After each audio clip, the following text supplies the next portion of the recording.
반갑습니다. 저는 신비한 주식사전의 이류입니다. 금일 여러분들과 알아볼 종목 바로 두올이라는 종목을 가지고 왔고요. 이 종목을 촬영하게 된 이유로는 제 방송을 시청하신 구독자분께서 지인에게 그 대선 당시에 두올 산업을 권유하셨대요. 그래서 지인분께서 평단가가 4,300원에 물려 있어서 이 종목에 대한 미안함을 가지고 있어 이 종목 탈출 기회가 있을지 한번 봐달라고 요청하셔가지고 이렇게 촬영을 하게 되었고요. 이게 지금 구독자분처럼 혹시나 내가 가진 종목 과연 다시 재반등이 가능할까, 아니면 내가 지켜보고 있는 종목이 있는데 지금 매집 시점인지 확인해보고 싶다 하시는 분들은 영상 하단에 보시면 이렇게 댓글 추가란이 있습니다. 이 댓글에 여러분들이 좀 알아보고 싶으신 종목들 종목명 기재해 주시면 제가 최대한 종목 분석 요청이 밀려있지 않은 선에서 빠르게 촬영해서 올려드리도록 할 거고요. 댓글로 종목 분석이 아니더라도 영상의 댓글에 응원 메시지 남겨주시면 정말 감사하겠습니다. 영상 시작 전에 구독과 좋아요, 알림 설정 부탁드리고요. 제 영상은 여러분들에게 리딩방 가입 유도를 위한 전화번호 수집을 일체히 하고 있지 않으며 주식 강의와 정보 전달의 목적을 가지고 있어 리딩방 가입 유도를 위한 영상에 2차 피해를 발생하지 않기 위해서임을 알려드립니다. 최근에 종목 분석 영상들이 유튜브에 많이 올라오면서 전화번호를 요구하는 사례가 많이 있죠. 그로 인해서 리딩방 가입 유도를 위한 전화번호 많이 받으시잖아요. 제 영상은 그런 영상이 아님을 말씀을 드리는 거예요. 자, 지금부터 두올물산 영상 시작하도록 할 텐데요. 두올물산은 홍준표 관련주로 엮여있죠. 대선 당시에 홍준표나 이재명, 그리고 지금은 대통령이 됐던 윤석열 관련주가 뜨거운 관심사로 불러일으켰었습니다. 그 당시에 두올산업 역시도 해당 종목이 10,000원을 가네, 20,000원을 가네 이런 식으로 해서 유튜브 영상들이 많이 촬영이 됐었죠. 그로 인해서 기대감에 많은 사람들이 매수를 했었을 거예요. 근데 이 홍준표 관련주가 참 우리나라는 학연, 지연, 혈연으로 엮여 있잖아요. 근데 특히나 대선 테마주, 이 대선 테마주는 도박성으로 엮여 있다는 겁니다. 두올산업 같은 경우에는 어떤 내용이었죠? 바로 홍준표의 고향인 밀양에 땅을 많이 보유하고 있다라는 이유만으로 이 홍준표 관련주로 묶였는데요. 우리가 재료를 파악을 할 때에는 무엇을 확인해야 되느냐? 재료에는 4가지 유형이 있습니다. 어떤 4가지 유형? 단기, 말 그대로 하루 만에 이슈로 주가를 상승시키는 재료가 있고, 지속성을 가지고 있는 재료가 있습니다. 지속적으로 우상향으로 가는 재료요. 그리고 불확실성, 그러니까 말 그대로 이 재료는 지속적으로 이슈몰이를 할 수 있지만 이게 딱히 정해진 게 아닌 그날 상황이 돼봐야 알 수 있는 이 불확실하다는 조건이 전제하에 깔려있는 불확실성인 재료, 그리고 마지막으로 예측 불가성 재료가 있습니다. 이것도 예를 들어 표현을 해드리자면 우리 러시아와 우크라이나의 전쟁으로 인해서 최근 곡물 가격이 많이 상승을 하고 있죠. 그렇다라는 건 러시아와 우크라이나의 전쟁이 장기화가 될 거라는 건 지속성이에요. 그렇지만 이 곡물 가격이 과연 오르고 내리고의 문제는 세력이 만들어낼 수 있는 재료가 아니고 세계적인 증시, 그러니까 세계적인 증시에서 이 테마의 변동폭이 만들어지는 거기 때문에 그로 인해서 세력이 예측이 불가능한 재료를 예측 불가성 재료라고 합니다. 그래서 불확실성 같은 경우에는 말 그대로 어그로성으로 끌어갈 수 있어요. 홍준표 대선인 지지율이 올라갔다, 당선 가능성이 높다 이런 식으로 만들어낼 수 있지만 이런 곡물 가격이나 이런 것들은 만들어낼 수 없다라는 겁니다. 이건 절대적인 수치가 나오는 거잖아요. 그죠? 그렇기 때문에 이런 걸 파악을 해야 되는데 지금 대선 테마주 같은 경우는 지속성과 불확실성은 같이 묶여 있다라는 건 이건 말 그대로 도박성을 지니고 있다라는 거예요. 대선이 끝나야 확실하게 결과가 발표가 되는 건 이 사람이 될지 안 될지 모르는 상태에서 확률적인 싸움에 거는 거니까요. 그래서 대선 테마로 인해서 손실 많이 보시는 분들 많으실 거예요. 특히나 이재명이나 홍준표 관련주로 많이 엮어 계신 분들은요. 그래서 애초에 두올산업 같은 경우에는 도박성으로 진입을 했던 거기 때문에 당연히 주가가 이렇게 빠지는 거 역시 지속적으로 빠지면서 횡보세를 보이다 빠지는 건 당연한 결과였습니다. 그 지방선거 끝났죠. 재료는 모두 소멸된 상태예요. 그럼 여기서 최근에 현대바이오가 합병을 하면서 카나리아 바이오로 됐는데, 이 카나리아 바이오와 연관성은 없느냐? 아쉽게도 연관성은 없어요. 왜냐? 두올이 계열 회사인 두올산업과 두올물산을 2018년에 매각을 하면서 말 그대로 내 자식들을 입양을 보낸 거예요. 그럼 입양을 보내면 더 이상 내 자식이 아닌 거잖아요. 그로 인해서 카나리아 바이오하고도 전혀 연관성이 없다라는 겁니다. 그럼 여기서 과연 주가가 반등이 가능한 종목인지, 세력은 매집을 하고 있는지 한번 확인해 볼까요? 그럼 여기서 포인트, 세 번째 체크 포인트, 바로 유통 물량을 파악을 해봐야 됩니다. 이 종목 같은 경우 현재 시가총액이 971억입니다.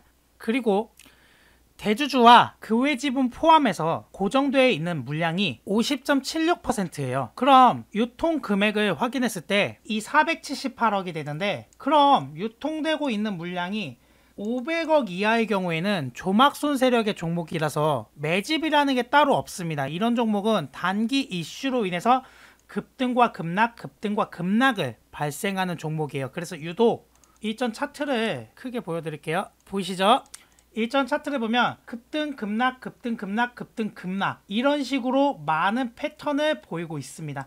이 구간대에서는 별도의 매집이 있는 게 아니고 개인들끼리 주가를 올려붙이면서 떨어뜨리고, 서로 간에 개인들끼리 서로 왔다 갔다 물량이 그랬던 거예요. 그래서 여기서부터는 급등, 급락이 발생이 되고, 이런 패턴들을 보이는데, 이런 급등, 급락이 발생되는 건 바로 호재성 내용으로 인한 기사몰이로 인해 주가가 급등과 급락을 보였던 거예요.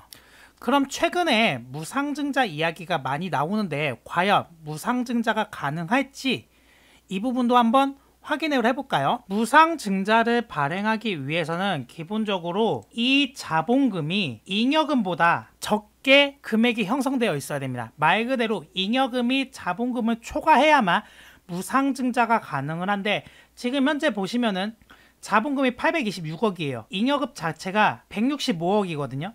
그럼 자본금보다 작기 때문에 무상증자를 발행할 가능성은 전혀 없다라는 거죠. 그럼 여기서 한 가지 생각해 볼 수 있는 게 다른 방법이 있어요. 두 가지 방법이 있는데, 그 두 가지 방법 중 첫 번째가 액면병합입니다. 액면병합을 해서 액면가를 올려버린 다음에 주식수를 줄여버리는 방법이 있어요. 그러니까 액면병합을 모르시는 분들이 계셔서 한번 설명을 드리자면, 지금 두올 같은 경우에는 액면가가 2,500원에 3,306만 6천 주를 발행되어 있습니다. 그러니까 이 액면가로 이만큼이 주식수가 상장되어 있는데, 이걸 액면가를 5,000원으로 올려버리게 될 경우에는 이 주식수가 2분의 1배로 줄어들게 되고, 주가 역시도 현재가가 2,935원인데 여기서 2배로 올라가게 되면서 말 그대로 액면가와 주가는 상승하고 주식수는 줄어들게 되면서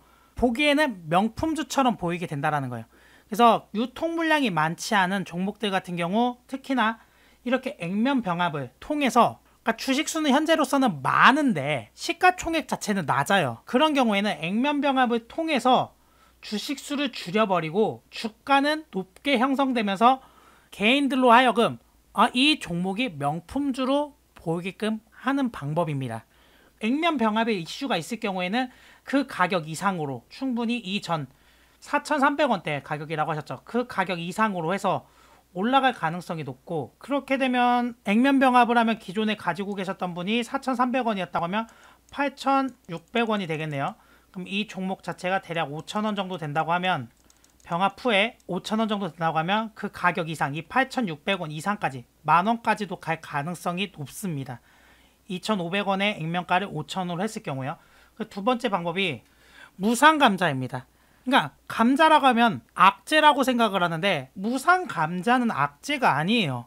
이게 어떤 거냐, 쉽게 좀 설명드릴게요. 자본에는 자본금과 잉여금이라는 게 있습니다. 그래서 자본에 100억, 잉여에 100억이라고 한다면 총 자본은 200억이 되는 셈이에요. 그래서 무상증자는 뭐라고 했죠? 무상증자는 잉여금을 자본금으로 넣는 행위라고 했잖아요. 그런데 무상감자는 이 자본금을 잉여금으로 넣는 대신에 자본의 변화는 없어요. 그래서 이 자본이 잉여금으로 50억을 넣을 경우에는 자본금은 50억으로 바뀌게 되고, 그럼 주식수가 줄어들겠죠. 그 잉여금은 150억으로 바뀌게 되는 겁니다. 그렇지만 무상감자가 아닌 이 유상감자를 할 경우에는 이 자본금에서 50억으로 자본금이 줄어들어요. 그리고 잉여금으로 가는 게 아니고 잉여금은 100억으로 그대로 있는 상태에서 이 50억은 회사로 증발을 해버려서 빚을 갚는 데 사용하기 때문에, 여러분들 여기서 가장 중요하게 생각하셔야 되는 게 무상감자냐 유상감자냐에 따라서 어떻게 달라지느냐가 판가름이 납니다. 그래서 무상감자는 자본의 변화가 없기 때문에 크게 신경 쓰지 않으셔도 되지만, 유상감자가 이루어질 경우에는 이 자본금이 증발을 해버려서 총 자본이 150억으로 바뀌게 된다는 거예요.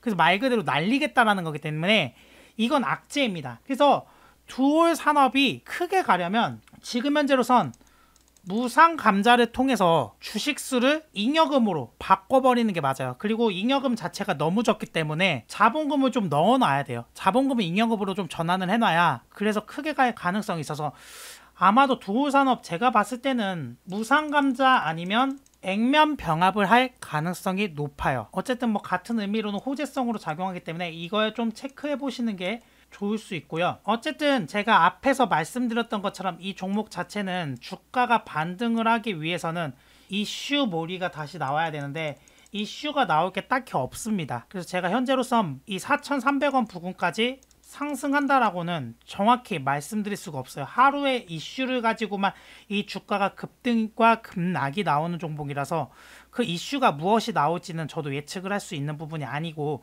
지금까지 봤을 때는 거의 홍준표 관련된 내용만 나왔기 때문에, 게다가 이 종목 매집이라는 게 없다고 했죠. 그래서 그닥 크게 상승할 여력은 지금 현재로서는 없어요. 그렇지만 제 말씀드렸던 포인트 뭐라고 말씀드렸죠? 무상 감자 또는 액면 병합이 이루어지면 충분히 호재성 내용이기 때문에 급등을 한다. 그럼 무상 감자를 해도 4,300원에 매수하셨을 경우 얼만큼 할지는 모르겠지만 뭐 1대1 비율로 하겠다 그런다면은 8,600원의 주식수는 감소하지만 그만큼 가격이 8,600원 오르게 되고, 주가 역시도 현재 가격으로 비교했을 때 거의 뭐 6,000원 부근으로 올라가게 돼서 그로 인해 상승 탄력을 받아서 이 부근까지 올라가게 된다. 액면 병합 역시도 똑같이 병합으로 5,000원을 만들어 버릴 경우 똑같은 현상이 발생돼서 호재성 내용이라 이 8,600원 이상까지도 올라가게 된다. 그렇지만 그런 내용이 아니라면, 이 두 가지 내용이 아니라면 주가가 상승할 가능성은 오래 기다려 보셔야 된다고 말씀드리고 싶습니다. 그래서 제 생각에는 거의 확률은 무상감자를 할 확률이 커요. 액면병합을 하는 것보다 너무 잉여금이 적거든요. 그래서 이 내용이 나온다면은 무조건 매수를 하셔라. 그 내용 액면 분할과 액면 병합 나오면 무조건 이 바닥권에서 금액대를 넣으셔야 돼요. 무조건 이 호재가 나오면 무조건 넣어야 돼. 그러면서 평단 낮추고 주식 수는 줄어들면서 이 가격, 현재 가격이 올라가 버리게 되는 순간 그때 처분하고 안전하게 빠져나오시는 게 좋아요. 아셨죠? 자, 저는 신비한 주식사전의 이루이였습니다. 감사합니다.